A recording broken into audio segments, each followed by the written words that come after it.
Disclaimer. This content is published by Global Miranda Miner Group, LLC, FZ, a Dubai-based entity. All information is for educational and informational purposes only and does not constitute financial advice or investment solicitation.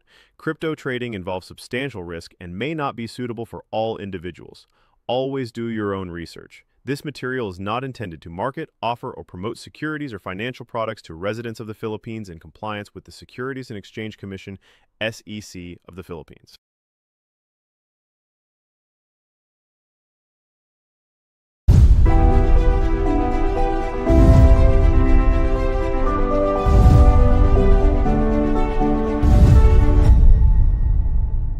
This is the Global Miranda Miner Group, our home of the culture of malasakit. This is the Global Miranda Miner Group, our home of the culture of malasakit. Subscribe, like, follow, and share. Sige na please, Miranda. Ladies and gentlemen, allow me to introduce to you the one and only, the voice that introduced, pitikin kita sa ilong, isang hampas na lang ng palakol, the power of yet. Please, let's give it up to our pambansang crypto coach, Coach Miranda Miner.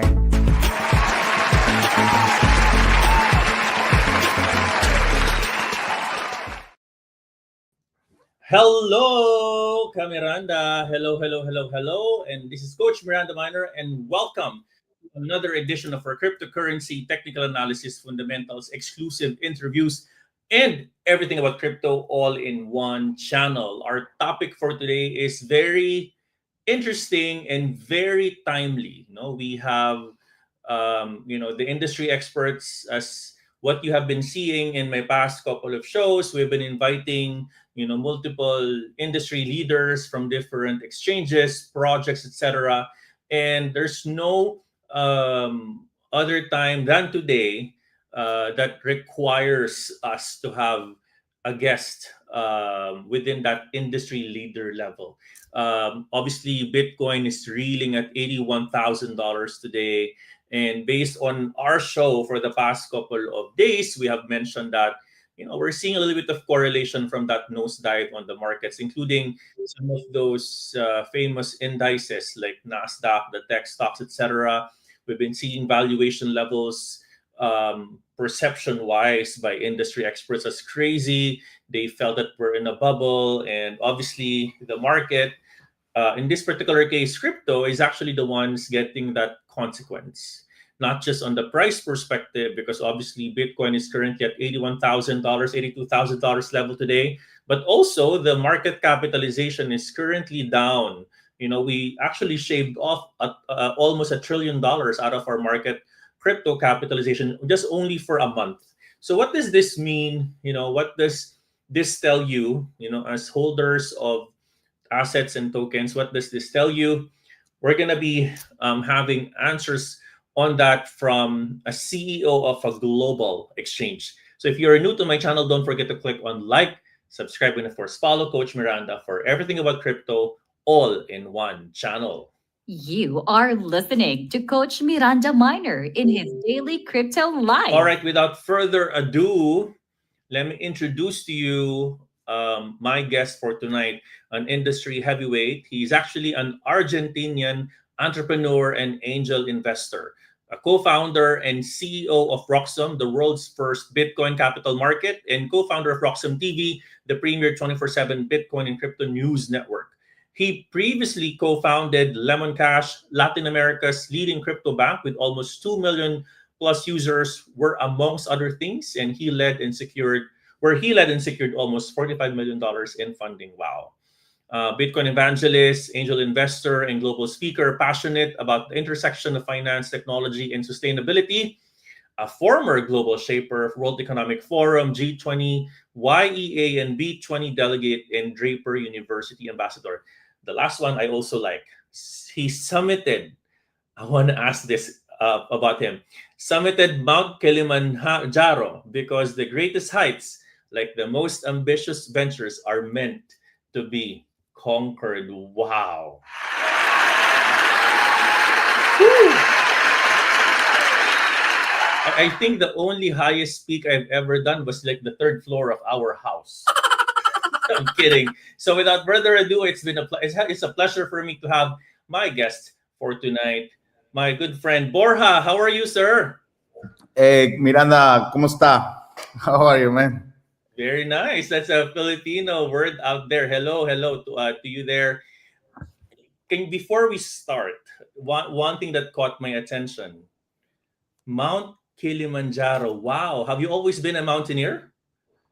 I mean, I've always gone to the mountains, yeah, and I've always spent a lot of time there. The Kilimanjaro thing was by accident, though. A friend of mine invited me last minute, and I decided to go, so I did go, but it wasn't a planned trip. But it was an amazing one, and most definitely a life-changing experience. So I'm I'm sure. glad Like, that I was wow, there. yeah.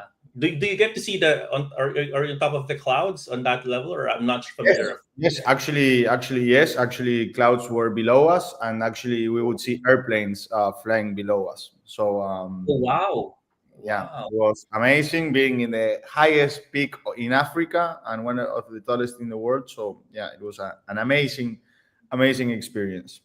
Everybody should, if you can, you should do it. Nice, very nice. Thanks for that sharing. Because, well, just to share, one of the highest peak that I've ever done was the skydiving in Dubai, and that's it. I was like, I'll never do it again. Like throwing you with all the elements, without anything but the harness with your instructor. Interesting. Yeah. So, Borja, if you don't mind, I know you know you're a very busy man. You're in that top of Roxom. Talk to us, to kind of introduce you to the community that we have all over the world. Um, what do what's your background in crypto? How long have you been in crypto, and how did you find yourself in this awesome space? Yeah, of course. So I was fortunate enough. I'm 28 right now, Miranda. I was lucky enough to meet Bitcoin through one of my best friends when I was 14 years old back in 2011. Bitcoin was only $20, and as we were these teenagers, yeah, adolescents, we would mine Bitcoin, and approximately we could mine like one Bitcoin per week, per month. Sorry. Um, and this is how our journey with Bitcoin started, and then actually.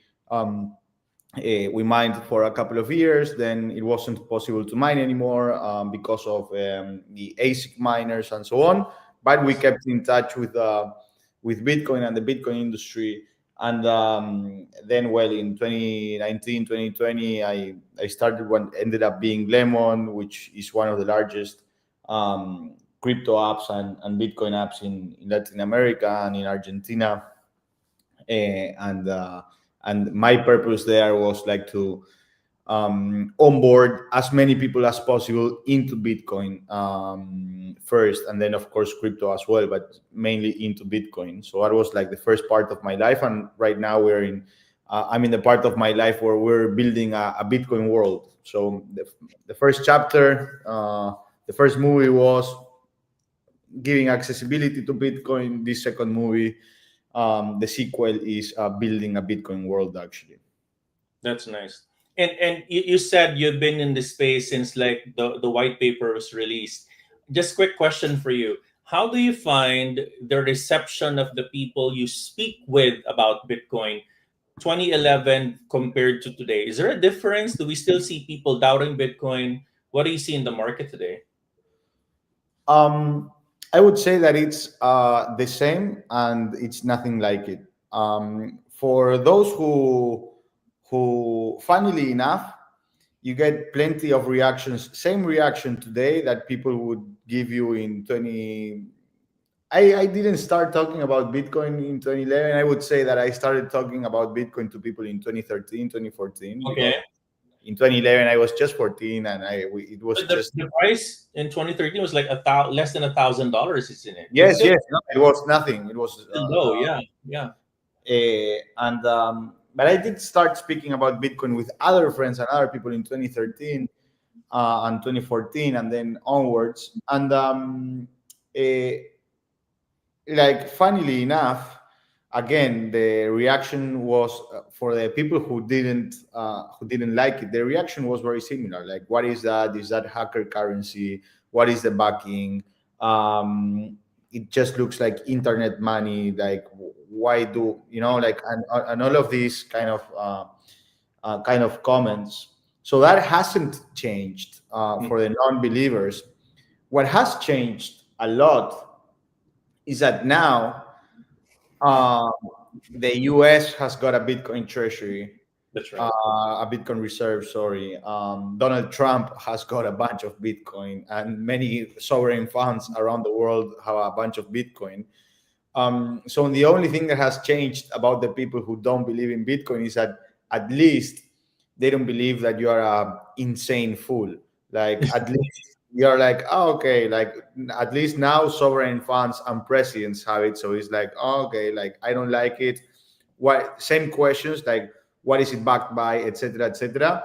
But at least they don't take you for a schizophrenic fool, basically. Do you have friends who came back to you current modern this day and said, "Oh, I should have believed you in 2015"? Do you have them, and a lot of In them for sure. I have look, I have all the people who know me. They all tell me, "Oh man, you were so right. Like, this is incredible." And I can divide the group of people I know into two. The ones who said, like, "God bless, I heard you and I bought some," and then you have the group of people that are like, "I should have listened, man. I'm like so fucking angry and sorry I didn't." You know what? I like that way of framing of our minds, because I mean, frankly, 2025 can still be, a year where we can say it's still early, isn't it? Right. So I mean, if you tell Bitcoin to someone this 2025, perhaps 2035 could be a different conversation altogether, right? Bitcoin can potentially further skyrocket a bit. I mean, there's a lot of factors behind it, but then again, there's this thing that our community always believes. There are times you just gotta buy at the top and then eventually go right towards the price if you really believe in the coin. And Yeah. just in that question, right? So, um, you said about, with US using Bitcoin as a reserve, right? Um, let's being sensitive on the price of Bitcoin, $81,000 today. Bitcoin is becoming correlated in terms of movements of some speculative assets. How do you define the current state of Bitcoin today as compared to, traditional markets focusing on institutions? So do you start to see institutions now adding Bitcoin, and you have XRP being approved most recently, and then Solana? Do you see some institutional money coming in at this point, or they started probably years ago? What are your thoughts on that? Yeah, most definitely. Look, this year has been the institutional year, and actually, it's quite interesting because one of the theses that we have within our team is that what we are seeing right now is Bitcoin is switching hands from retail into institutional buyers. So I've always had a theory of like just a way to analyze the market, which is like follow the money, who's the buyer. And I believe that in 2017 it was like a mini internet revolution. I think that in 2020 you actually had the like first wave of like crypto hedge funds and so on that ended up, many of them ended up blowing up. But it became a little bit more institutional. And then today it's super institutional. You have like BlackRock, you have Wall Street in, you have presidents, you have sovereign funds, you have strategic reserves from countries. So if you do this exercise of following the money, um, then you will notice that this is the institutional year. And actually, from a fundamental perspective, I believe, and my opinion and our opinion within our team, is that this has been by far the best year across Bitcoin's history in terms of fundamentals. ETF, fastest and one of the biggest ETFs already in the world, the fastest growing, fastest to get to 100 billion in net asset value. ETFs all over the world, plenty of capital deploying into Bitcoin, institutional capital. JP Morgan, just capitulating and providing Bitcoin services and so on. Like, from a fundamental perspective, this for us, this has been Bitcoin's best year. Regardless, at this point, we're underwater. Right, and I mean that's something that, we have a lot of beginner traders who are listening today, and you have been in this space for quite some time.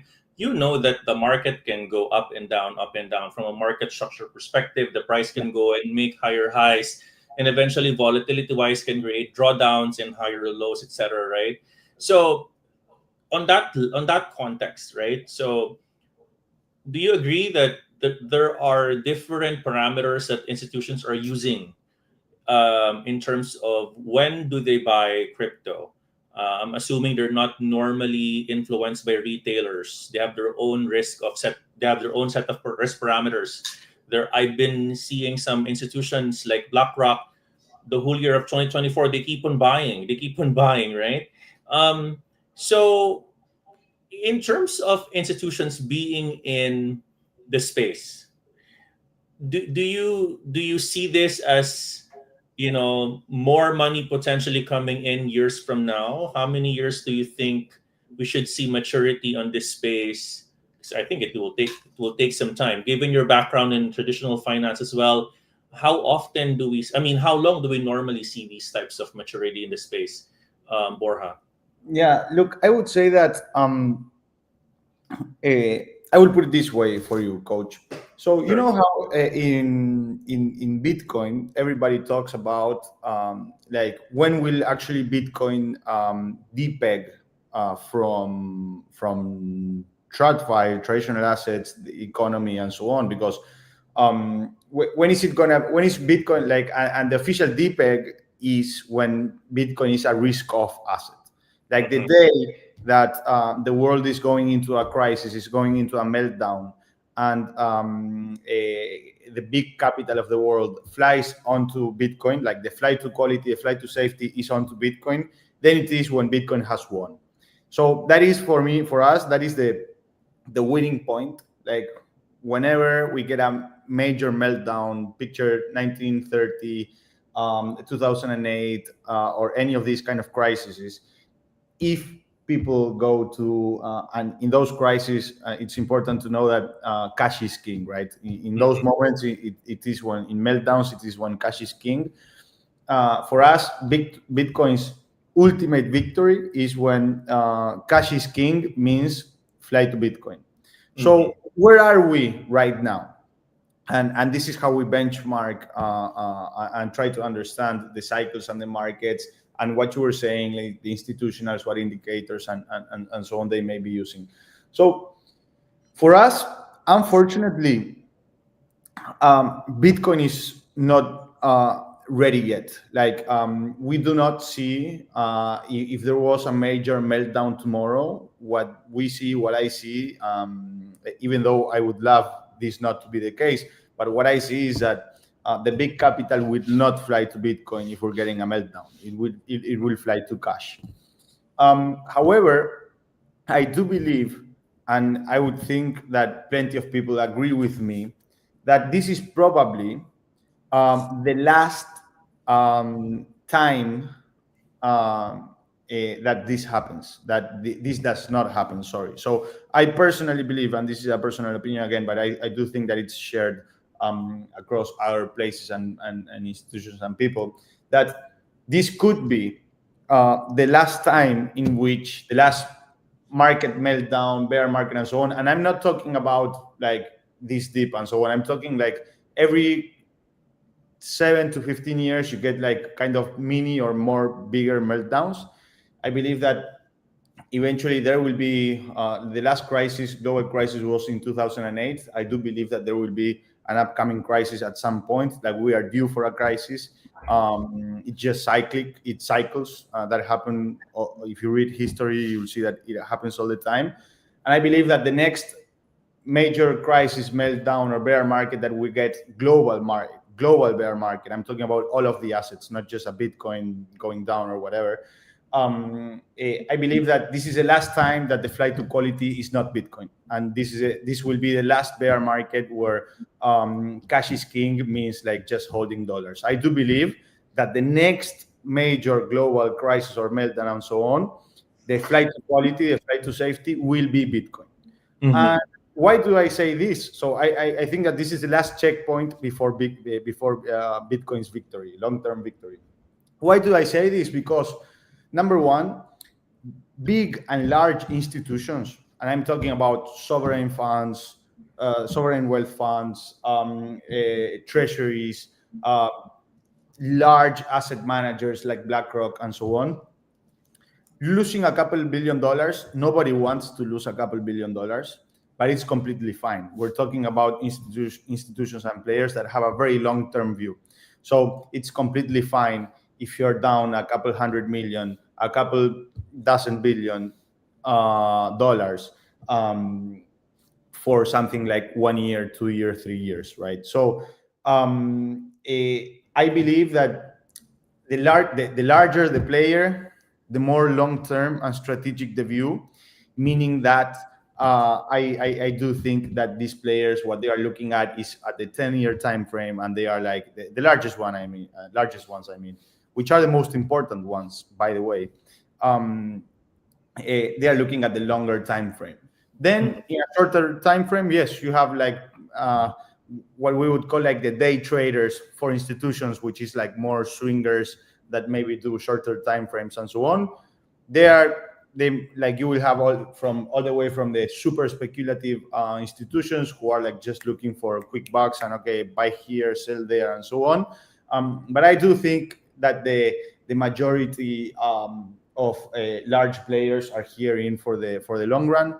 I'll just give you an example. Look at Eric Trump. Like Eric Trump, he's at this point he's a Bitcoin evangelist. Larry Fink from BlackRock as well, and they don't evangelize and talk about Bitcoin because numbers go up. What they actually understand Bitcoin and talk about the Bitcoin's best traits, like the immutability, like how it's scarce, how it's capped at 21 million, how it's unstoppable, and so on and so forth. So that's what I would say. Yeah. Just a quick, you raise a very good point there, right? So you mentioned a couple of institutions, even personalities who are quote unquote evangelists nowadays. I remember Larry Fink 2018. He was calling Bitcoin as a money laundering scheme, and right now they're like, preaching Bitcoin as a gospel. Just interesting, right? So you see people kind of creating a 180-degree shift on their perspective. I'm assuming that you agree with me that these movements create a little bit of a push, that it makes it easier now to convince traditional markets to believe in crypto. Would you agree? The last part, kind of a little bit, traditional markets colliding in crypto. Yeah, so I mean, I'm assuming that you would agree with me that with these personalities coming to the picture, even Trump, who we call as the biggest KOL on crypto, Donald Trump himself, it's making your job easy to speak to traditional markets, right? And make them believe about crypto. So let's talk about Roxom there, right, into the picture. And you guys are in front and center of moving capital today.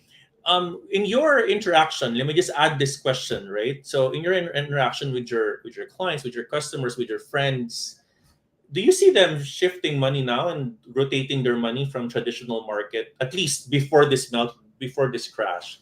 Are you seeing some money movements already from big picture, at least within your circle? I mean, I would say yes and no, but before giving you a complete answer, Sure. drop some some suspense, and I'm gonna go get my computer charger. Give me 1 second. Okay, all right. That doesn't go. Okay, so he will get his computer charge. So, anyways, this is a very interesting topic, Miranda, right? Because I like the flow of the conversation. You know, Borja is the CEO of Roxom, one of the global exchanges, and he's based in Argentina, which is on the other side of the planet. It's interesting that there is some common thread of conversation here, right? So he speaks fundamentals, he speaks institutional adoption, and it's interesting that we're kind of talking about the common thread, and it's I kind of see an alignment, right? So a lot of validation, at least from our community. There you go, he's back. I hope that your laptop is now Yeah, we're all good now. okay. So going to your question, Coach. Look, the thing is the following. Like, first off, the fact that you have sovereign wealth funds, institutions, treasuries, and wide corporate adoption. Of course, that and again, something important is we need to think about who the ETF buyers are, and the buyers of the ETF are practically boomers, right? And it's like the boomer economy accessing Bitcoin. So again, and similar to what we were saying about who's the buyer.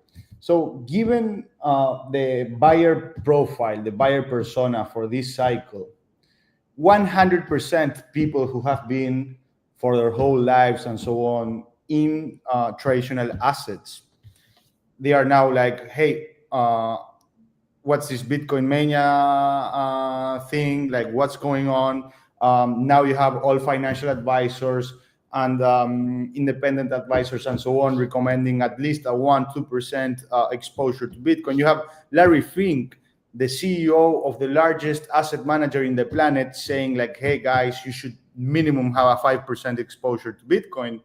And naturally, when the CEO of BlackRock, one of the most trusted financial institutions of the world, is saying that you should at least own a 5% of Bitcoin in your portfolio, that is not something that can go just smoothly or unnoticed around there. That is actually a very bold statement. It's, again, we need to understand the context. It is the largest asset manager in the planet saying, hey, our recommendation is that you should at least have 5% of your wealth in Bitcoin.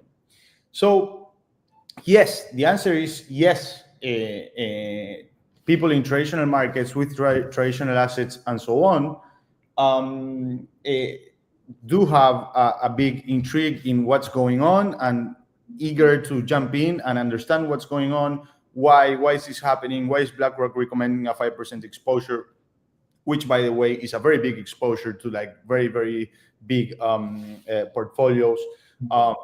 For us, it's too little, but for traditional people, 5% is like a sizable part.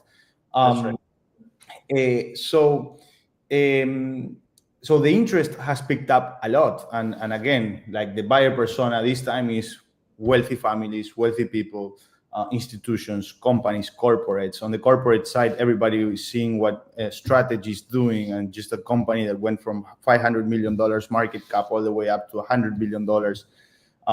Even though now it's not in the best moment right now because of the Bitcoins and the economy's crash, but still a success case study. So the whole market is like that is not in Bitcoin still is like, I need to get into this. But then the hesitation comes because people that don't understand Bitcoin say like, it's too expensive.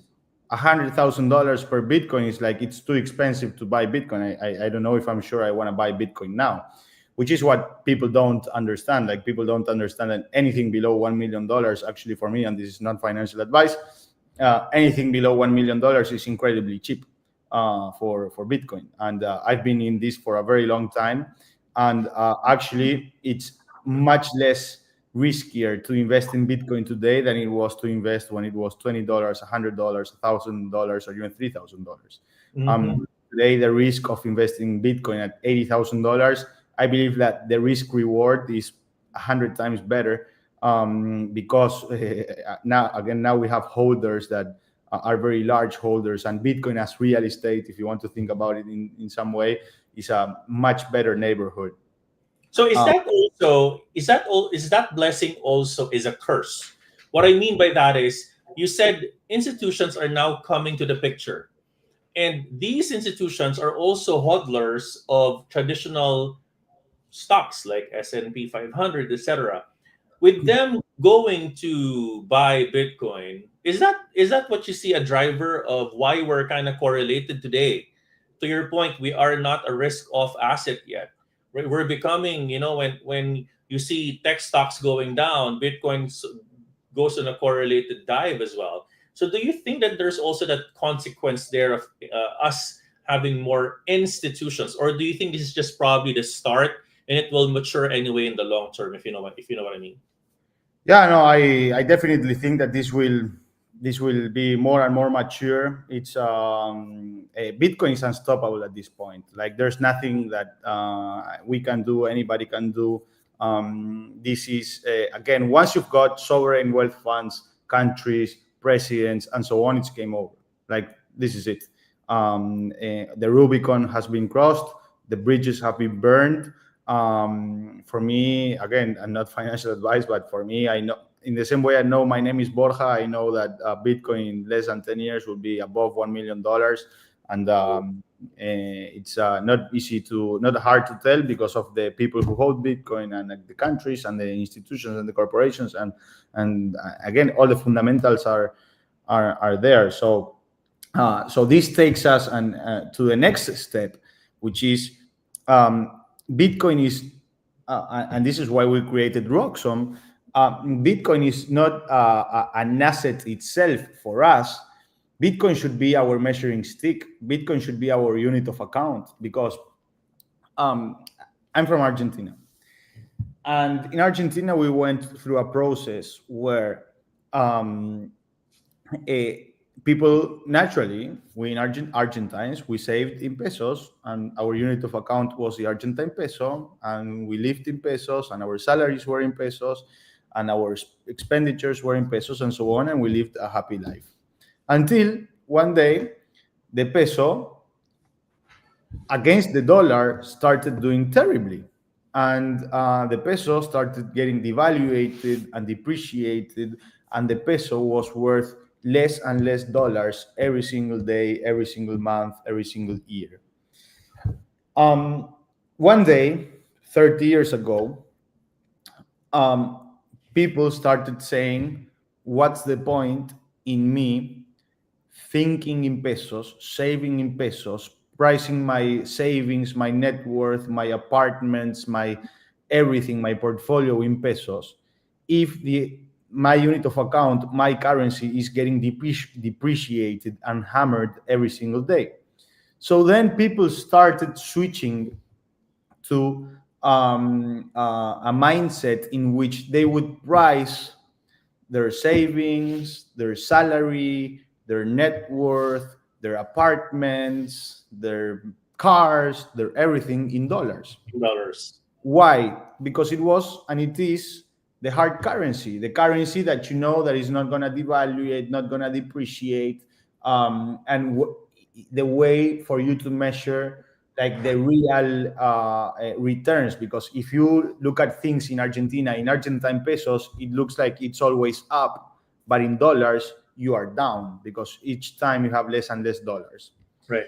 So fast forward to today, 30 years later, what happens? People live in pesos. They get their salaries in pesos. Everything is in pesos. Life is in pesos, but everybody thinks in dollars. So if you ask an Argentine, how much money do you make? He will not tell you like, I make 1.57 million pesos per month. He will tell you, I make $1,000 a month. If you ask a person, how much do you sell your car for? He will tell you $10,000. He will not tell you 125 million pesos or 10 million 250,000 pesos. If you ask a person how much money they've got in their account, they will tell you $200. They will not tell you like 300,000 pesos, and so on and so forth. So basically, we live in a bi-monetary country where people get paid and live in pesos, so in one currency, but they think, price, and save in a different currency, which is the dollar. So we live in one currency, we think in other currency. Right. We believe that Bitcoin is to the dollar what the dollar has been to the peso.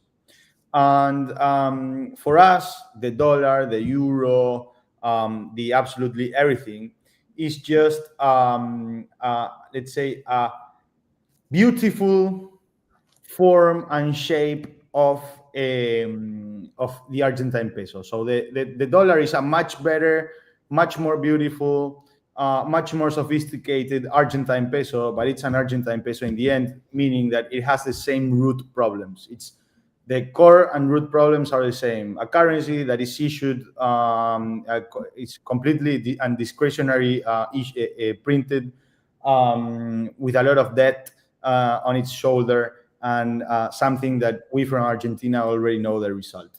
And this is why we think that in the same way that in Argentina, it stopped being useful to price portfolios, net worth, assets, markets, and so on in pesos, and we switched to the dollar, we believe that the same process is happening now at a global scale with Bitcoin. We believe that it doesn't make any absolute sense to price assets, net worth, things, and so on in dollars.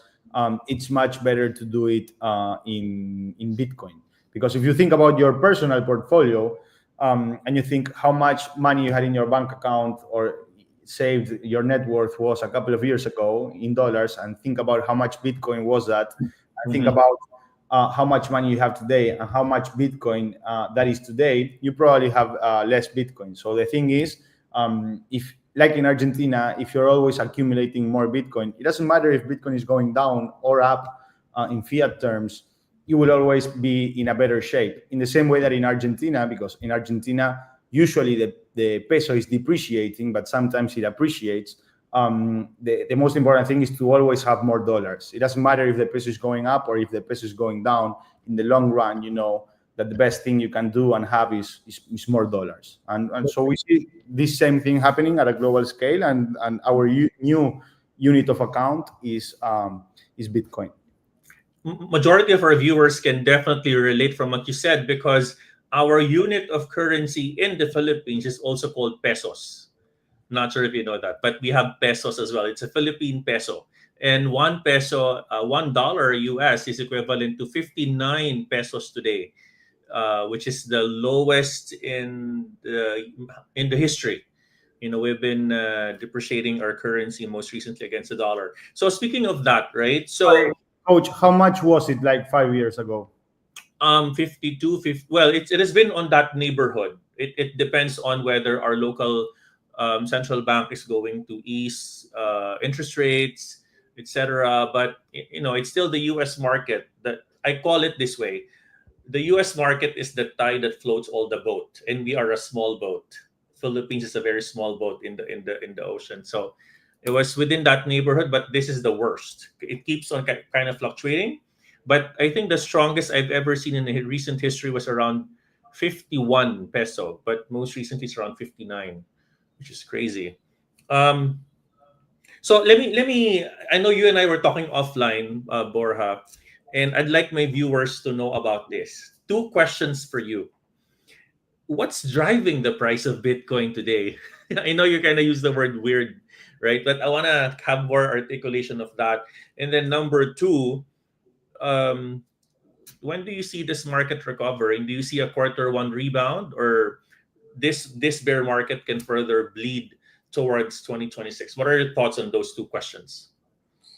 Yeah, regarding Bitcoin price, now I think that first off, all the markets are like crashing a bit. So it's not only Bitcoin, it's actually everything.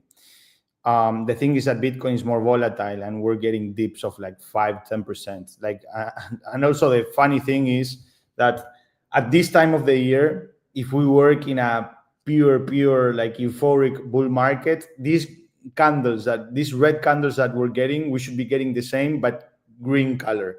Like if you think about November 21, November 2017, this was the time of the year that we were getting literally the same candles but green candles, and maybe price increases of like $10,000, $15,000, and so on at this point.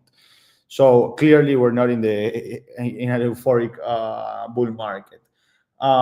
Actually, I think that at this point we're just cascading. I mean, I think that we are in extreme fear. I just think that every single day, if you look at the daily charts, out of the last 15, 16 sessions, we've only had 3 green sessions, tiny bit, and then continue going down. I just think that the fear right now, it's at very high levels. Everybody's selling, everybody wants out, just because they think that it's going to continue to go down. And it's a self-fulfilled prophecy. You just think that the Bitcoin is going to continue to go down, so everybody's selling, and it's actually going down more, and everybody continues to believe that it will continue to go down, so they continue to sell, and it just continues. I do think that at some point it has to stop. I mean, we've been going down 1 or 2% consistently per day for the last 10, 15 days. Consistently 1-2% down, 1-2% down, 1-2% down, and at some point it has to stop. There you go, there you have it. I mean, it's like completely insane. The structure is completely broken, and at this point, it's like in the same way that you're getting in euphoric markets, you're getting FOMO and people buying, and just like people buying nonstop. We're getting the same, but the other way around. I mean, people are just selling nonstop, and actually there's plenty of volume as well. I don't know about today, but this week there has been volume, quite a lot of volume. OTC desks are also selling at the rate of billions of dollars. Yeah, the sell-off is like really, really big. We say in Argentina, siempre que llovió paró, which means every time it has rained ever, it always stopped. You've never seen a rain that does never stop. So this cannot go forever. And once the selling stops, like Warren Buffett used to say all his life, right? Sell in extreme greed, buy in extreme fear. I think that once this thing stabilizes a bit, we'll be looking to, and again, never financial advice and so on, but we'll be looking to get back in. Interesting. And when we go back in and people start to buy Bitcoin, Roxom is there into the picture. Question to you: do you think that there are institutions who could be manipulating this? That's why it's becoming a selling week. Because I mean, between you and me, and we've spoken offline. Well, at least for my own opinion, this is a two different bear markets altogether. The 2022 bear market, you have Gensler up in the headline. You have Biden against crypto, DOJ, etc. You have regulation. Right now, you have in the headline ETF getting approved. Bitcoin is in the, is a reserve. Do you think at some point this is just a temporary market panic, and then the market can recover, or we are on our way to a 2-year bear like we've seen in 2022? I mean, like, if I had the right question, I think I would be like, I probably wouldn't be here talking. But no, look, I think it's a hard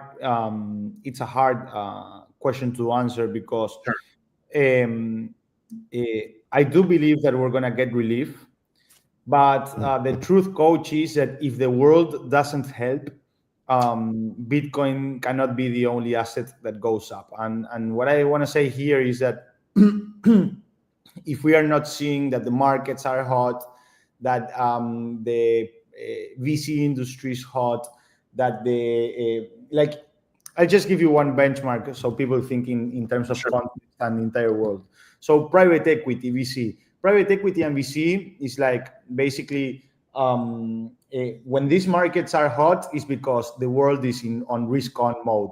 Because if the world, like when you are on risk on and interest rates are very low, then you cannot get any yield from low risk yield. So people will just go to venture, private equity, public markets, and so on, because that's the place where the activity is going, is happening, and consumption is increasing, and so on.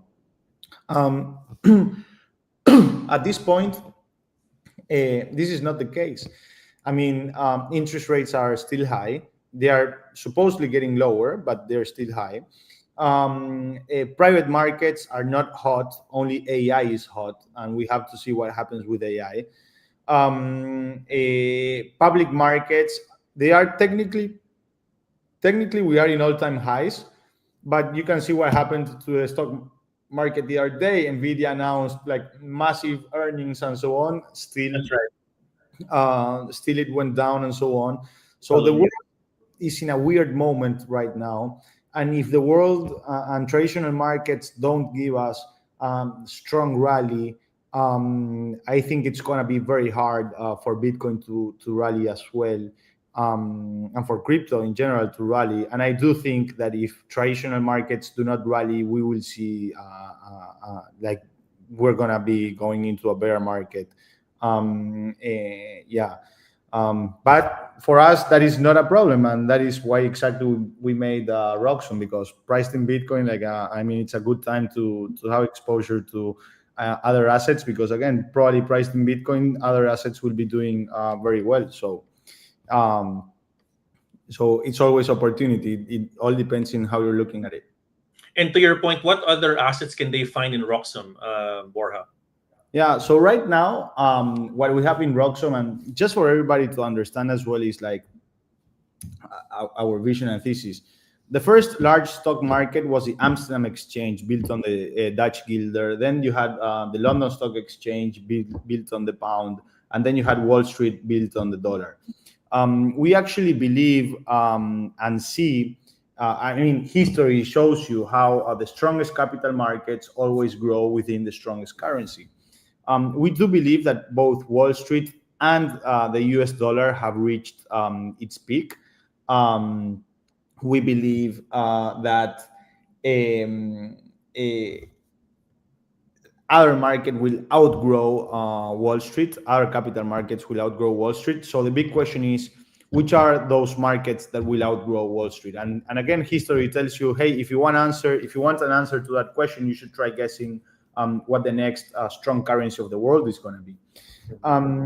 So for us, the answer to that question is very easy. We believe that one of the strongest contenders to become the world's strongest currency is Bitcoin. Ergo, we believe that Bitcoin capital markets are going to be those markets who outgrow Wall Street. So today, what we have just launched in Roxom a couple of weeks ago is our first two instruments. We have SP500 BTC and gold BTC. Actually, this means that you can long or short the SP500, but in Bitcoin terms, in Bitcoin pricing, or you can long or short the gold in Bitcoin terms or in Bitcoin pricing. So this is quite interesting because, again, Bitcoin becomes a unit of account, Bitcoin becomes a hurdle rate, and you can actually trade traditional assets priced in Bitcoin and within Bitcoin's volatility. And very soon, in a couple of weeks, actually, we're going to be launching our spot markets, our spot product. We'll be listing hundreds of traditional equities, and we'll also be listing plenty of Bitcoin treasury companies. So we're going to be shipping what we call the Bitcoin Treasury Stock Exchange, where people will be able to invest in all sorts of Bitcoin treasury companies, everything from one place in Roxom, priced in Bitcoin, and so on. And for this, it also makes all the sense in the world, because Bitcoin treasury companies are supposed to be a good Bitcoin investment. And what's better to understand if it's a good Bitcoin investment by having it priced in Bitcoin, right? At the end of the day, it should be something that in Bitcoin terms, it goes up.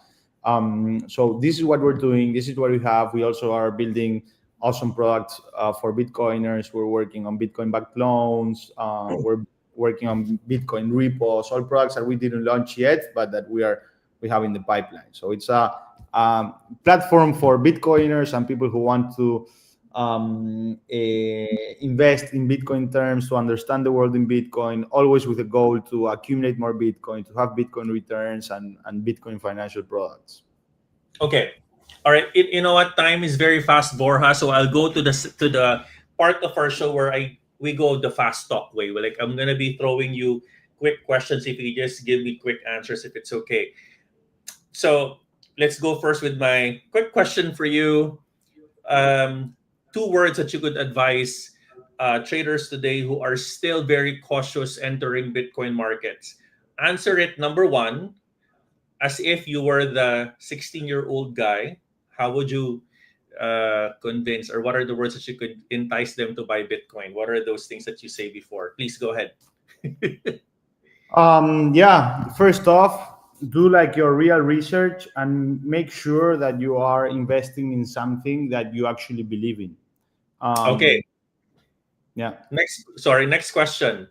Um, what are the key trends and innovations do you think will happen after this depressed moment in Bitcoin? You see ETF for the past couple of months. You see treasuries happening. You see, is there anything else that you think you see or you guys are seeing in Roxom that we might be interested on from a trend perspective, Borja? Yeah, like I was telling you offline, right now I'm long on gold. I'm long on SP 500 in Bitcoin terms, and I'm up like 12% in Bitcoin, which means like for all market conditions. Regarding the question to Roxom, most definitely, like there's plenty of opportunities on every way. So 100%, like. Okay, next question. I know you don't have a crystal ball today, but if I'm going to ask you Bitcoin price prediction for end of 2026, what is that going to be? It's not in Ooh. this, but if you can give me, I will ask that question. End of 26. Yes, because I heard you said 1 million 10 years from now. What are your thoughts on near term? End of 26 sub 100k, 27 or 28, between 300 and 500k probably. So the 26 can be sort of a cautious moment, buying moment potentially as it kind of goes down further, I I, unless I believe so, yeah.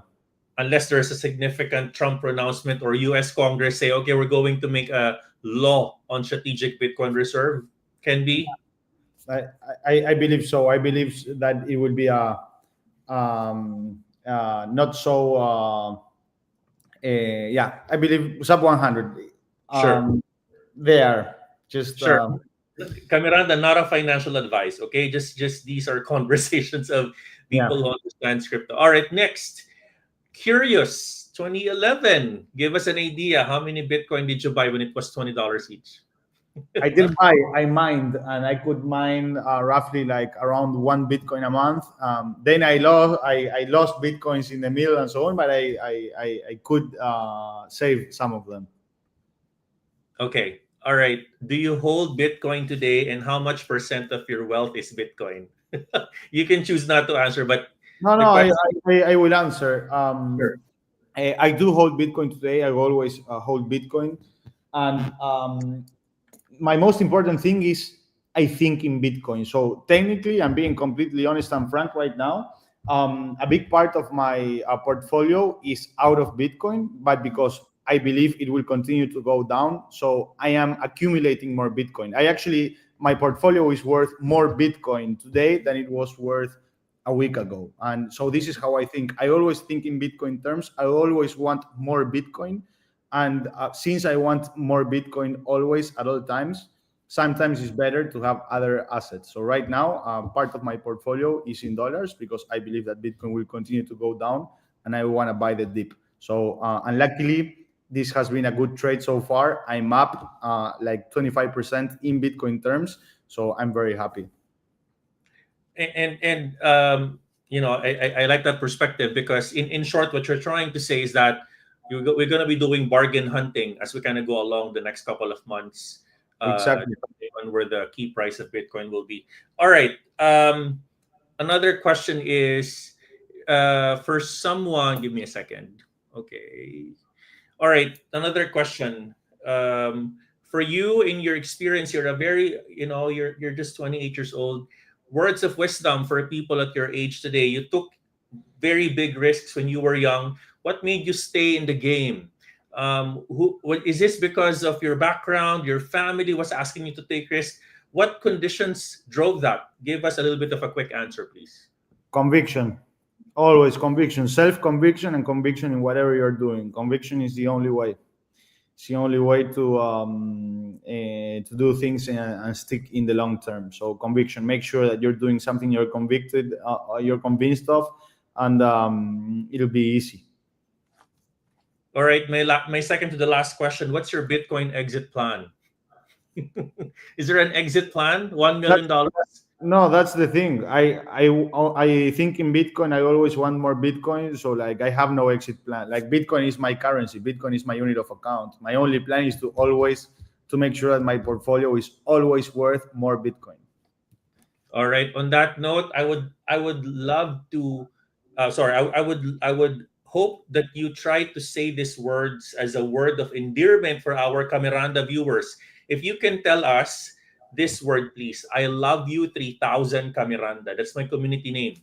That's just for our some recorded video for our guests, please. We love you 3000 Camiranda. One more time. Go. We love you 3000 Camiranda. Woohoo!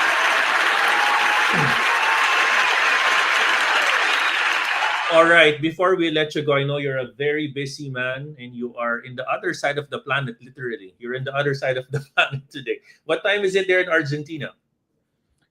It's 5 to 10 a.m. here. Oh, it's too early. Thanks for making time for us, sir. And before I let you go, any big things in the works today to promote? Tell us about Roxom. What's in the roadmap? Please, the floor is yours. What's going to be happening next couple of months? Guys, if you want to learn and know about what it is to look at the world in Bitcoin, to invest in Bitcoin terms, to be in a place where everything is priced in Bitcoin, so we will always profit or lose, but hopefully profit, it will always be in Bitcoin. If you want Bitcoiner products, Bitcoin-backed loans, hopefully soon we're working on our Bitcoin repos, which is unlocking capital markets style of yield for Bitcoin, and everything Bitcoin related. Just Roxom.com and discover this Bitcoin world. I mean, we are a platform made by Bitcoiners for Bitcoiners. The whole goal is that Roxom to be your Bitcoin journey, let's say. So we'll feel more than free to come in and try us out and give us feedback, help us improve the product, and we'll be taking good care of you. All right. By the way, just a quick trivia. I like the S&P 500 paired to BTC, gold paired to BTC. I remember the time prior stable coins, almost everyone was paired to Bitcoin, like Ethereum, Bitcoin, right? Yeah. Cardano to Bitcoin. Anyways, on that note, thank you again. Gracias, Borja, and thanks for the time you've spent to the community. And I hope that we could learn more from your team in Roxom, and I hope we could still invite you in our future shows to talk about Bitcoin capital markets and the trends that we are seeing so far as an industry expert. Thank you so much. Pleasure. Thank you, Coach Miranda. ¿Cómo está? Thank you. All right. On that note, Camiranda, thank you again to the Roxom community for being with us in the show. Not a financial advice. We did not even ask you to download or create an account for them. There's no sign-up link here whatsoever. This is a pure educational show. What I'd like to happen here, Camiranda, is we pick up lens from experts in the industry, and share, what's happening with the market today. Bitcoin is currently at $82,000, and this is quite interesting. Give me 10 more minutes of your time. I'm going to be right back, and we're going to be talking about technical analysis about Bitcoin. Again, thank you so much, Roxom, Borja, Nika, and the rest of the Roxom team. You are listening to Coach Miranda Miner in his daily crypto live. All right, please don't leave us yet because we're going to be doing some technical analysis type 1. If this is what you have been looking for. Let's go, Miranda. Teka lang. Okay, let's do this. The technical analysis for the crypto market traders live with Coach Miranda Miner.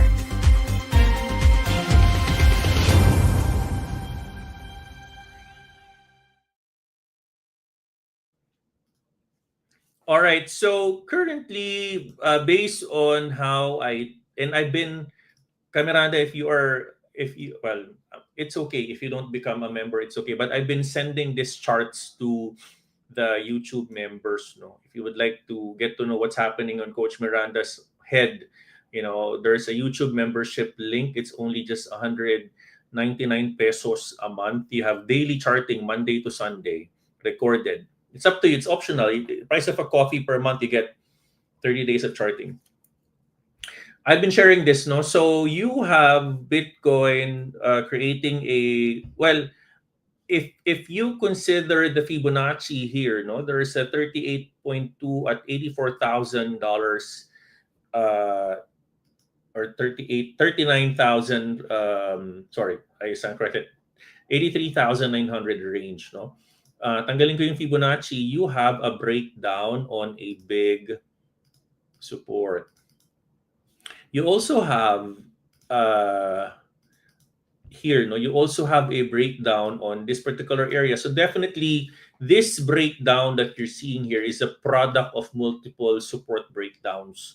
And you also have almost a HNS structure here.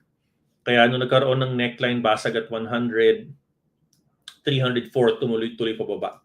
So from a support perspective, nabasag na yung multi-year support natin, and we're now thinking of a 70. Actually, we're thinking of a 75. No, sabi ko nga kanina sa mga members, sagadin na natin yung bagsak, no, para talagang oversold na siya, no. And on a day time frame, taking a look at the oscillators, no, we're seeing that the market is, for me, no, this is a market product of two things: manipulation and the retailer capitulating. The last time that we saw Bitcoin at RSI 30 at 30 was June 14, 2022. The RSI back then was around less than 20, sub 20, no, or around 22. Our RSI right now is at 26. So the last time we had sub 30 RSI was 2022, almost 3 years ago. Ito yung mga these are the RSIs that didn't materialize, and during this particular time there were recoveries already, no? So you have recoveries after these RSIs. So what does this tell you is that sagadin mo natin, Miss Market, mabilis na bagsak on 74 then recover. No? Mabilis mong bagsakin ng 74 then recover. For those that are newbies, what's important and what I always do as a coach is if the trend line breaks down, for example, let me just do a quick charting, by the way, I missed this. Na-miss ko na to, promise. I've not done this for a long time. So let's say there's a structure, no? There's a structure, higher highs, higher lows. When it breaks down, okay, what I normally do is aabang ako ng either previous higher lows or 382s or 618. Pag wala kang nakitang Fibonacci support, no, it can be, pag wala kang makitang SNR support, then your Fibonacci can become your support, 38.2618. Now, what's important is pag nakuha nyo na yung anatomy of the feast natin, which is support identification. So meron kang initial run-up, insulated consolidation, early magic, late magic, tapos you have your pullback. Pag nag-pullback, ito support identification, you need to find the support. Pag nag-support identify na yan, what we need to do is to wait for accumulation. While it's accumulating, it's creating a reversal pattern. Once the reversal pattern happens, dalawang atake dyan. Unang-una, you could do a bounce play, intra-bounce play, or you could do a reversal pattern play, kuha mo sa neckline, tabu trade pataas. That's how I normally look at the market. No? Sa bilis ng sinabi ni Coach Miranda, pag bago ka at hindi mo ko naintindihan, then allow us to help you. Meron kasi, ang isa sa mga pinakamahirap na i-trade is when you're trading the pullback. The market pulling back or the market on a drawdown is the hardest market to trade, because what's normally happening, Miranda, is if the market is creating, parang sinabi ni Borja kanina, sabi niya, the market has given you just a couple of days of green on a day candle. Now, this is the problem on many traders, because if you are seeing higher lows and higher highs, perfect example ito, no? And please take note of this, no? So you have higher highs and higher lows, no? This is the problem, no? The problem here is whenever you have these types of forma, you have your impulses. Yan ang nang-uubos ng trader. The impulses, because it makes the trader assume that the market is going to recover without considering for resistances, no? So, yan ang kailangan natin, lalo na kung the market is on a pullback. Meaning, kung nag-TLSBD ka, like what I've said, go back to my previous live, sinabi natin doon, no, that the market is on a pullback, therefore hayaan mo muna siyang gumawa ng reversal patterns. Pag pababa ang market, wag mong saluhin, no? Hayaan mo gumawa ng reversal pattern yung market. When the market is creating this type of forma, no? Let's say may ganitong forma yung market, ganito. Right? You have that forma on the market, no? Nagkaroon ng pullback, no? Ito normally sinasalo to on a very low time frame, naglo-long agad or nagbabay. So yun ang gagamitin ninyong lens na dapat pag intraday active trading, hot trading, you don't assume, no, because it's on a breakdown, aakyat agad. You need reversal patterns like necklines, double bottoms, triple bottoms, inverse HNS, Miranda. Ikaw ay nakikinig kay Coach Miranda Miner sa Daily Crypto Live. So kanina I saw a 382, no? I'm using a regular candle. The 382 is around 83,894 or almost 84,000 range. Kanina uminto pa ito, no? Huminto pa ng konti around 86, 85, nagre-retest ng support, pero hindi na siya nanalo, no? Nag-retest pa pababa, and this is a product of liquidations of the market. The market nagfa-flush out ng mga open positions because naliliquidate, highly leveraged positions, no? Wala mga stop loss hanggang matalo na. Lesson learned there, huwag nyo nang tiisin, no? Follow your trade plan. For example, example of a trade plan, nagkaroon kayo ng, let's say, bounce play dito. Nagkaroon kayo ng bounce play. Let's say this is your bounce play position, bounce on this support. Pag umabot na dito, again, example lang, no? Umabot na dyan, cut loss na yan, no? Or, actually, dito pa nga lang, no? Yan, meron ka na dyang breakdown na support. Pwede mo na i-cut loss yan. Nag-confirm na ng breakdown lalo sa big picture, dapat binitawan mo na. So, if you do that regularly, then the market will not become a very painful experience for you. But if it is something na nararanasan ninyo bilang isang trader, always don't forget, wear two types of hat. Number one, sabi nga ni Borja kanina, no, yung mga swingers, yung mga intraday traders, your active traders, iba yung lente ninyo. You can actually take advantage of the shorts, of the volatility, real time frame volatilities. You can take advantage of that. But if you are a long-term, 1 year, 2 year, 3 years, 10 years from now, you have a different risk appetite, iba ang stop loss, iba ang opposition size mo niyan. Okay, so please take note of that, Miranda. You are listening to Coach Miranda Miner in his Daily Crypto Live. So take note of that. Balikan yung live ko para makita yung aking reminder. No, nag-live po tayo noong nakakaraang mga araw. Sabi natin, pag nag-breakdown, huwag magbida-bida. Antayin munang gumawa ng mga reversal plays itong pattern na ito. No, balikan ko lang na mabilis yung ating live na yun para maulit natin, Miranda.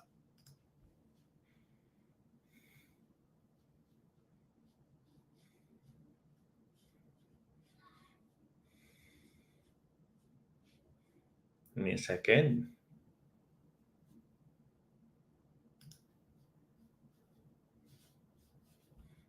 Give me a second here.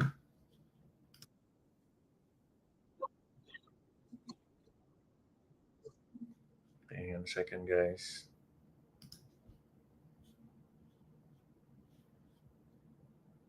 Anyway, sisend ko na lang yung link sa inyo. No? But this was my live the past couple of days before nag-mentors live on Bitcoin TLSBD. No? Bitcoin TLSBD. My topic was about alt season. Yan. Okay.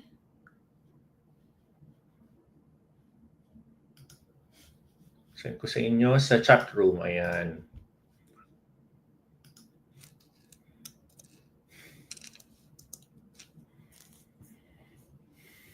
Okay.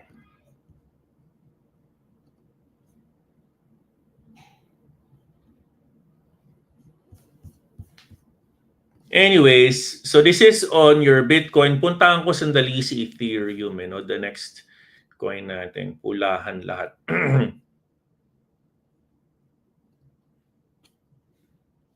Yun.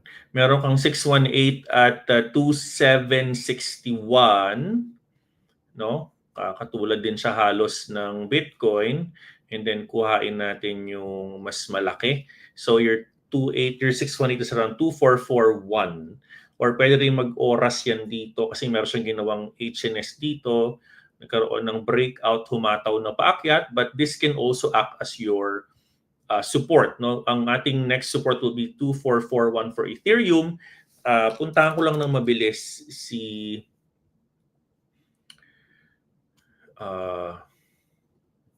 Asian market, no? Asian pulahan din. Yan, sabi ko nga sa inyo before, yung AI valuation is what's driving it. European market and then US. Let me just check if the pre-market numbers are red.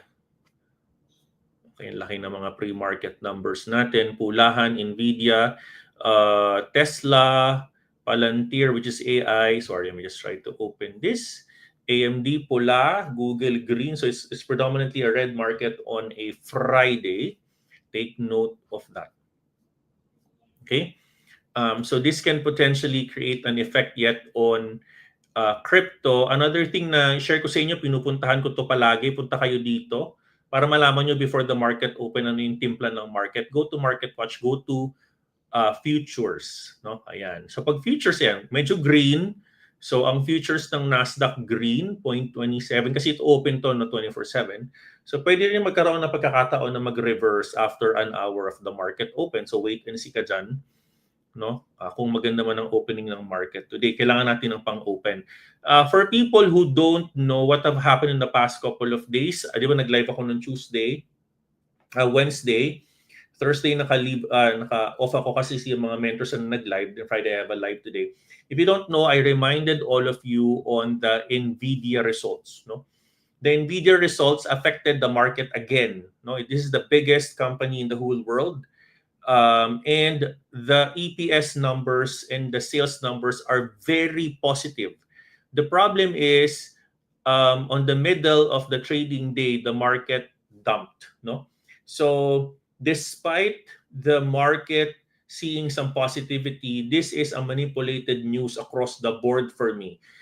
Someone or somewhere wants to drop this market for no reason at all. They're saying AI valuation is very crazy, etc. Therefore, with Nvidia being one of the biggest companies also connected to AI, so they sold on the good news. No, so this happened Thursday in the morning, then tumuloy-tuloy bumaba palalo. If you would have noticed, it's the same thing, no? So around yan, itong mga candle nito for the past couple of days, effect ito nung ng panic even in the stock market. Tapos itong candle na itong red na ito was an effect of other drivers like the AI, sell on news, even in the stock market. Even actually Nasdaq nag-sell off din, no? Ang laki ng volatility niya the past couple of days. Yesterday kasi nga naglaro no, umakyat, then bumaba ulit. Kaya nag-doji nag-doji yung candle nung Nasdaq because of the Nvidia midday reversal of trend, no? And dyan humabol din, nagkaroon ng parang correlated move si Bitcoin. So, hindi mo kailangan malaman lahat yan. Those are analysis that I offer every day in my live. And don't worry, I'm gonna be doing live every day already. So at least to guide you on what's happening with the market. Ang trabaho mo ngayon, alamin, is how are you going to handle this situation? No, are you going to handle this and go long term and hold your position dahil ipit ka na, or are you going to cut your losses, no, and have a more peaceful life? Ako ang gagawin ko, like what nakakatuwa, align kami ni Borja mag-isip, no? And this is not something you need to follow because iba ang lalim ng bulsa natin, no? So, ang gagawin ko, wait for this to drop. Sagadin na natin 75. Sagadin na natin. So, magad ka na. Pag umakyat naman yan, recover yung mga reds. Diba? Bili tayo sa ilalim, no? Santayin na natin. Sagadin na natin. Let this market capitulate. Diba? And then look na tayo for a new fresh set of risks and capital to ride on the bounce, no? Ngayon kasi the market, no, ang daming magagandang balita, but the market is on a red, no? Sabi nga ni Borja kanina, it raised a very good point. The market, unless we become a risk off asset, meaning when the market is bad, I will buy Bitcoin, gold, and dry powder. Dry powder means it's your stable coins or cash.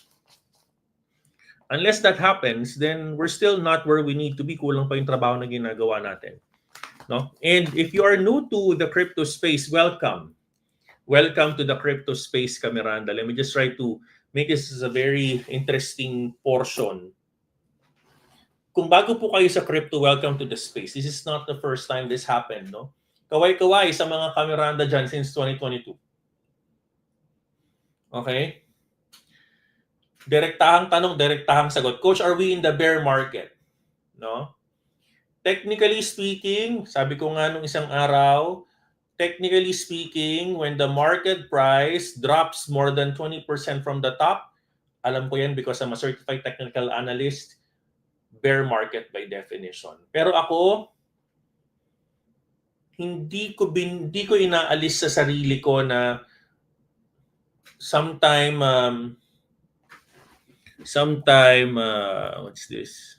April of this year humataw ng 74K si Bitcoin pero nagsalita si Trump, nag-recover agad eh.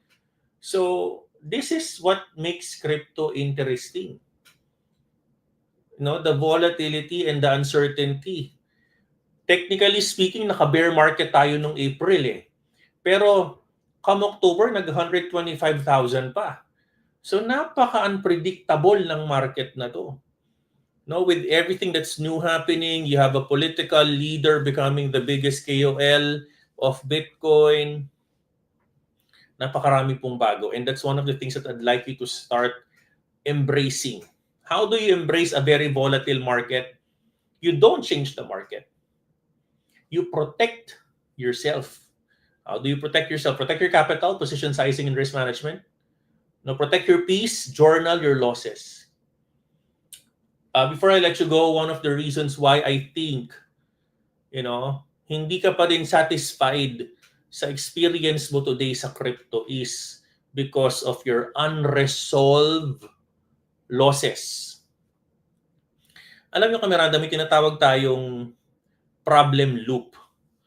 Yung loop, the loop word means umiikot lang. May problem loop ang isang trader kapag hindi niya nako-close yung mga open wounds niya. Na-open at na-open lang ulit yung sugat.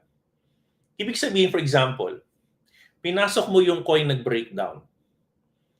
Nung natalo ka, kinulose mo lang yung loss mo and hindi ka nagtanda, hindi mo sinulat paano ka nagkamali, how are you going to avoid it, wala kang journal. That's what I call as an example of an error loop or a trading error loop.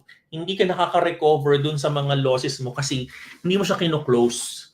When I say kino-close, you never have the time to have a trader rationalization or a trader sit-down moment na ito ba yung mga issues ko, I will not do it again. Ito yung gagawin ko next time once it happens. Yung mga trigger points mo. So it's a loop. Ganun din if you're winning. Parang at some point, you don't feel that you're satisfied in your wins. At na nangyayari, nare-recover agad as a loss. Nagbe-break even ka lang agad. Kasi unang-una, yung wins mo are not legit wins. Why do I say that? Kasi hindi naman siya produkto ng repeatable and reproducible wins eh. Chamba moment. So when you don't close a winning trade and understand what drove that win, 2018, nakakatawa yung mga journal ko. Talagang sinusulat ko yung ugali ko. As in talagang, sabi ko nga, sorry for the word, no? Ano ka ba naman? Matalino ka pero parang ang tanga mo sa trade na to. Ganun yung mga words natin. Kasi talagang kailangan magtanda ka eh. You need to close the loop. Kahit winning trades, sulat mo yan. If you don't really close that loop, baka iikot ka eh. The losses will just circle on you. No, the wins, even if it's great, you will still you will still suffer on losses because you never understood what drove that win, what drove that loss. So, nakakapagod ang trading pag ganun. Kasi lagi ka nag-iisip. You don't process it. So, ang ini-encourage ko sa inyo as a trading coach, hindi technical analysis. Kasi marami sa inyo magagaling na. I will encourage you to sit down, write down your trading losses and wins and write down why did I lose on this trade? Why did I win on this trade? You try to process that. Seryosohin mo, pera pinag-uusapan natin. Seryosohin mo na. Subukan mo yan. Play money lang, trial money, 1.5 month. And then start ka ng real money 2026. Ang mahalaga, you slowly integrate yourself to the market slowly but discipline. For the last time, mag-reboot ka today. Tanggalin mo na yung mga old habits. You write that down. You do a closed loop effort. Close mo yung mga open wounds mo. Isulat mo yan. Alamin mo ba't nangyari yung mga wins at losses. Time to reboot. And then have a very fresh, clean slate with this particular market. Then balitaan mo ko kung ano nangyari after you reboot. Reboot meaning, okay, close all the ports, start tayo fresh, clean slate, handa mo yung journal mo, bawat position isusulat na. Okay lang, kumita ka ng 5,000 pesos, 1,000 pesos, walang nagmamadali. Alam nyo ba, nung ako nagsisimula, 3%, 2%, 5%, negative 5%, negative 3%. Wala ako sa porsyento. Huwag niyong unahin yung porsyento, huwag niyong unahin yung porsyento ng P&Ls ninyo. Unahin niyo yung behaviors because the profits are going to follow.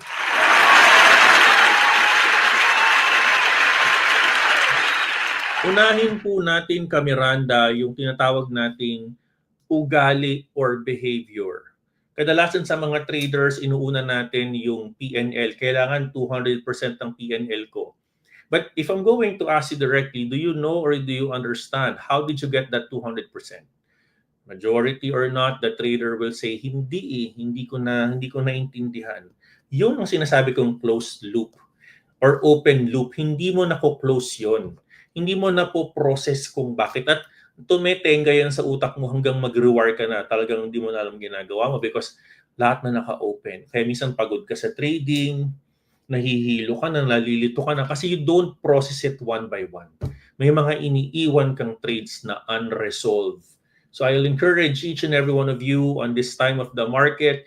This is the time of the market where we just need to relax, gamitin ng free time to backtest and check mo yung mga old trades, ba't pinasok. Sulat mo lahat ng mga mali. Sulat mo yung mga tama. Gawa ka ng action plan. No? Mahirap ang trading, but it is what it is. Now, if you really want to survive this market, you gotta be different versus the 99% of the market.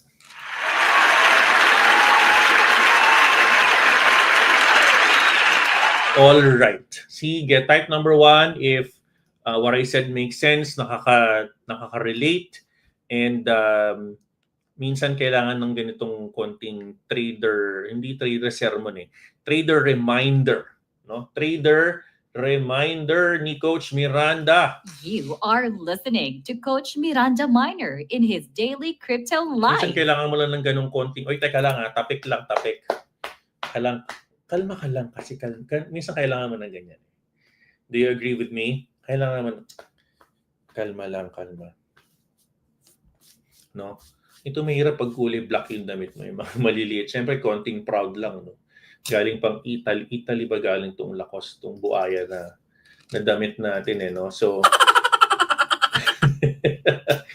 alright, sana po ay, na-miss ko tong comment na to, pitik kayo sa ilong. No? Minsan kailangan mo ng ganyan no? Kailangan mo ng your big brother telling you, teka lang, uy, kalma, halika dito. Kung meron kang ganyan, mas maganda. Di ba? Kasama mo ako dyan sa bahay, mas maganda. But I'm not there. But honestly, you don't need me. No? Kasi even if I'm there, magiging cosmetic addition lang si Coach Dapat ikaw mismo baguhin mo nandirito. I-close mo yung mga naka-open loop dyan. I-close mo yan. Close mo yung mga open losses. Bakit mo ba na-loss? Hindi mo pinoprocess Parang ano yan parang kala mo expert sa relationship Teka lang wait lang.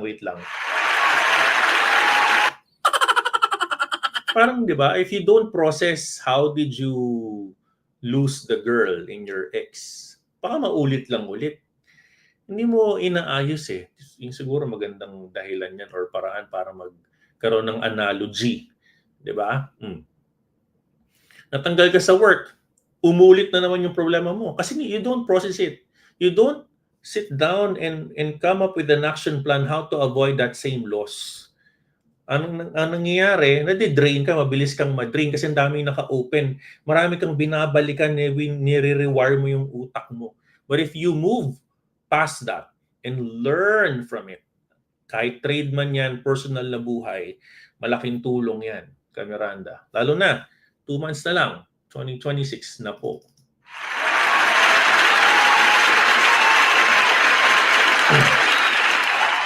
Di ba? Target price, no? Ang aking target price mag-bounce on 75. Gawa ng reversal pattern. Sagad na natin. Hindi ako huwag kayo mahahype sa sabihin ko, pero na-excite ako sa discounted price ng altcoins. Napakamumura. Bagsak mo ang XRP ng $2. Grabe, no? Huwag kayong agad maniwala or madadala sa mga sinasabi ni Coach Miranda. The only reason I'm saying that is because baka kasi may mga 2025 na nag-join dito.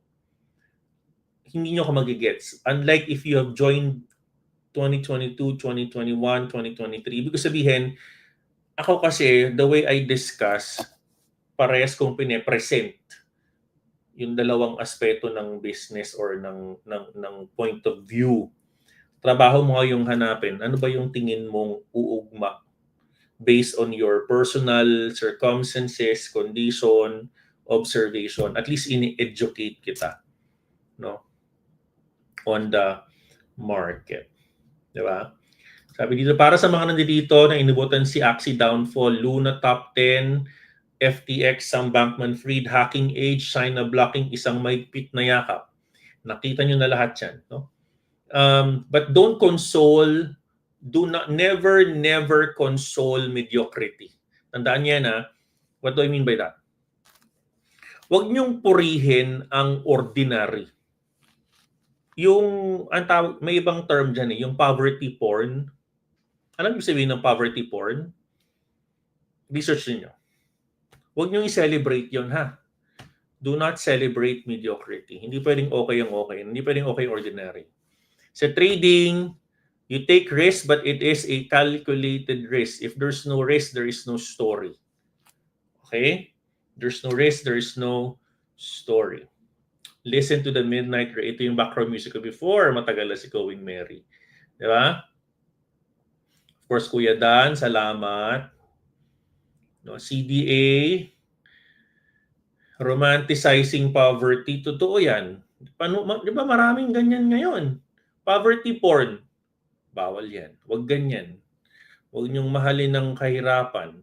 Example ng poverty porn. Pinapakita nilang isang itsura ng pamilya na maganda ang buhay, marangal kahit mahirap. Poverty porn. Okay lang kumain 3 beses ang araw basta marangal. Hindi ba pwedeng kumakain ka 3 beses ang araw pero marangal din? At mayaman din. Di ba?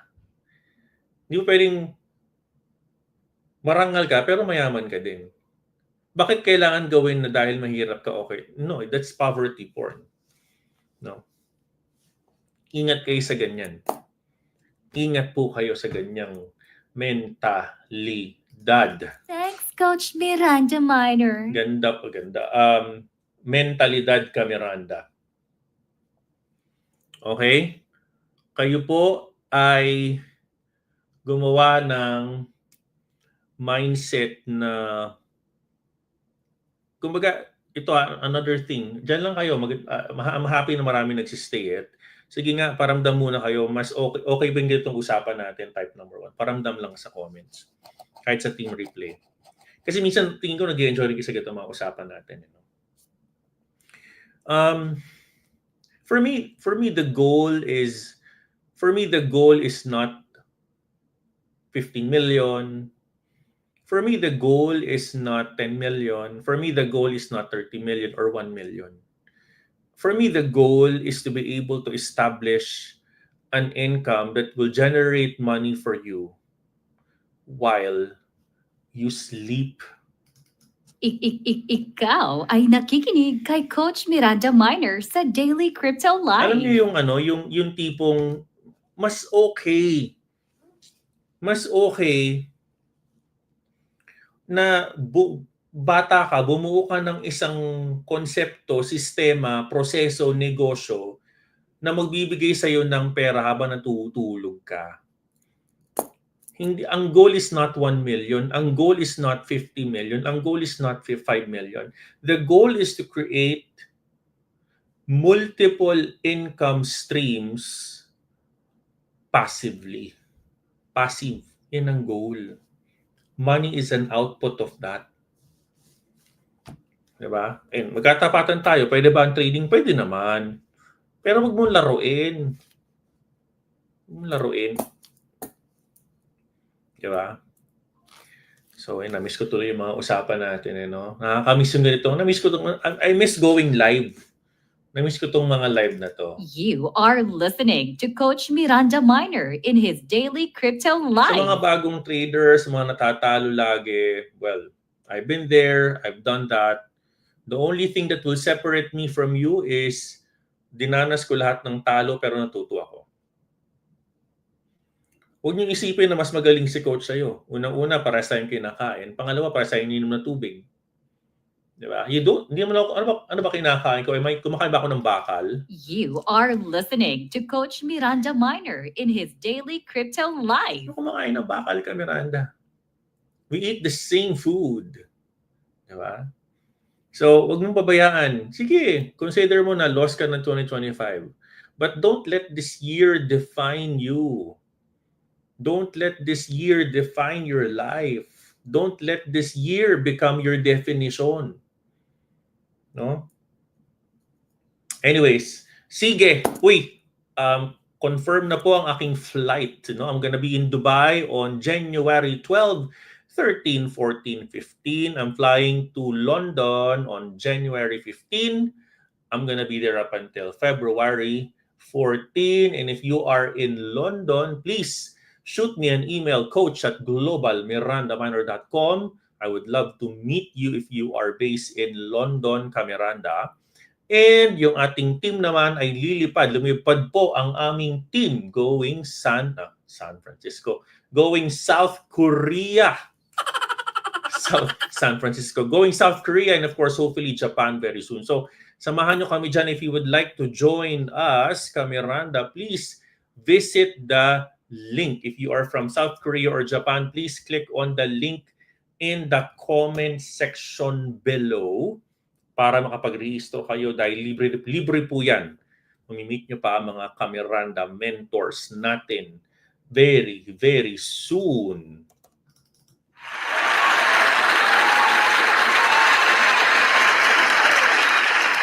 Kaway-kaway sa mga nakikinig ng 2022. Ayan. Okay. Safe travels. Yes po. Maraming salamat. Matagal pa. Yes. Pahinga muna si Coach. No, this December. Oy, real talk tayo. Mahirap ang crypto. Pero mas mahirap, maging mahirap sa isang bansang mahirap. Ikaw ay nakikinig kay Coach Miranda Miner sa Daily Crypto Live. So mamili ka, mahirap ang crypto? Yung hirap na yon o yung mahirap maging mahirap sa isang bansang mahirap? Mamili ka. You have a choice. Ngayon, well, konting perspective, konting context. Mahirap ang crypto, hindi ko sinasabing i-all-in mo na you give up your regular life. Crypto can be there slowly, piece by piece, get to learn and master yourself. At tandaan mo lagi, ang pinakahuling panabla natin, mahirap maging mahirap sa isang bansang mahirap, napakamahal pong magkasakit. Ikaw ay nakikinig kay Coach Miranda Miner sa Daily Crypto Live. Nakakatuwa tong live natin. Kanina pa ako salita, parami nanonood. Hindi umaalis yung mga nanonood. Dito ko nakapatunayan, mas minsan, ang gusto ninyo, real talk. Diba? Real talk. Bahala na sinong guest mo para marinig ka lang namin magpayo. Okay na kami, buo na kami. Nabuo mo na kami ulit, Coach Miranda. Laban ulit. At sana this time, matuto na at ilaban na ang mga pangarap.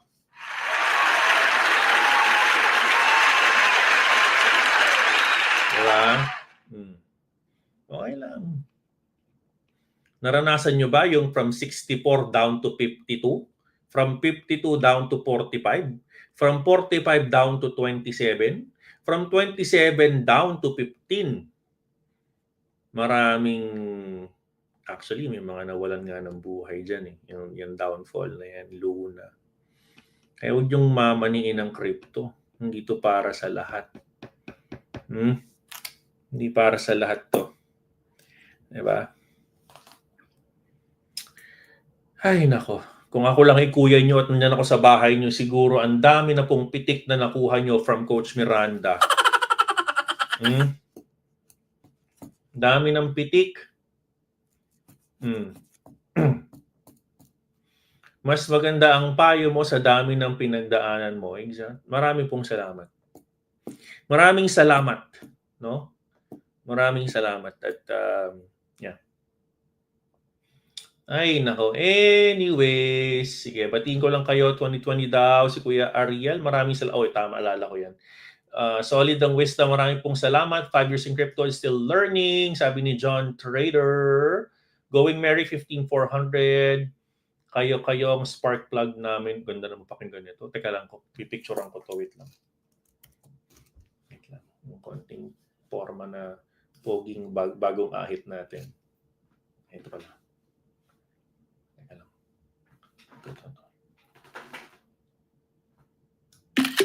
Oh, di ba? Screenshotan natin. Ito na comment mo no? Present, Kuya Bernie, real talk, thank you. Ayan. Batiin ko na lang kayo ha, or highlight ko yung pangalan niya. 15K, Sachi of course. Maraming salamat. Si Kuya, kailangan ko yung ganyang pakiramdam. Madami talaga, Coach. Kaya hindi magmahal sa mga bags, mag-TP kung kinakailangan. Hindi ko nga pinapasin yung pasyente dito. Salamat. Ay, iyo nga ni. Ay, iyo nga ni. Mabataon. Oo, iyo nga ni, kuya. Dahil hindi arang bigsabog ito uulay ating duwa. Pares naman tayo, no? Maligahakan, pag-iinom ng tubig, di ba? So, kaya ko, kaya nyo. Di ba? Kusugan ninyo yung loob, di kayo masupog, ha? Taas ka mo ng kamot nindo, ifuga ka mo mga tanong. Ganun lang yan. Bicolano po yung Bicolano, ha? Bicol. Okay. All right, maraming salamat. Uy, maganda sabi niya. A catapult can't launch forward without tension, pressure, and serious pullback. The deeper the pullback, the greater the force when it... Parang, teka lang kuya, parang iba yung naiisip natin dito. May pressure, ha? Kuya Anthony, kamusta na dyan, ha? Tawa ko lang kita. Recharging station ka dito, coach. Napuno ulit. Positibong. Ay, maraming salamat. Thank you. Good evening dyan sa Jangkala. Oh, yes, I promise. Ganda ng comment. Picturean ko ulit. Picturean natin. Dito lang si coach. Yes. Picturean tayo. Picturean natin. Ganda ng comment mo eh. Ha? Okay. Ano ba yan? Anong comment mo? Picture natin. Laban lang. Yes, journal. Yun. Meron antayin po ninyo. Ang saya pa, nakaraang mga buwan na bawi lang kaya maraming nasasaktan ngayon. Totoo yan. Pero alam mo ba, baka naman hinahanda ka lang ng market sa mas magandang hinaharap. Itanong mo to sa mga nakaranas ng 15-16. Hindi ko pinapaganda yung mindset ha. Kasi hindi naman tayo nang ha-hype. Diba? Alright, maraming salamat. Ay, Mabalos Tabi, salamat po. Iyo nga ni, ayun nga. Ha? Alright, sige na, alas 10 na, nabanggihin na. Alright, mata na ka mo sa amay sa agay, weekend, no? Di ko ara pagigibunin doon ng weekend, magdalagan ka mo or exercise or I don't know, but whatever you do this weekend, you're not alone. Para-pares tayo may chart na 82 ang Bitcoin. What can define you is if you know, how do you process yourself, no, on these types of market. Huwag niyo pong babayaan na hindi nyo kino-close yung mga open loops na yan at mapapagod lang kayo. No, the open loops need to be closed. On that note, marami pong salamat. Of course, thank you to Roxom for that awesome interview. And if you learned something, kahit hindi sa trading, kahit sa medyo sa personal na buhay, pangpadagdag, pampapuno ulit ng the-drain ninyong trading cup, no? Punta lang kayo lagi, balik kayo dito. Ako bahala, mag-remind, mag-encourage at magturo ka, Miranda. Remember, success is a lousy teacher. But this market is one of the greatest teachers. Sabi nga nila, the greatest ships are the ones who are able to withstand the rough seas. Maraming salamat kay Miranda at isang magandang gabi ulit. Happy Friday at Shalom. Salamat po.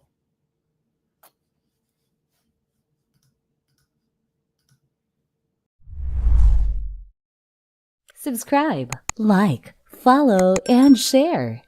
Sige na please, Ka Miranda.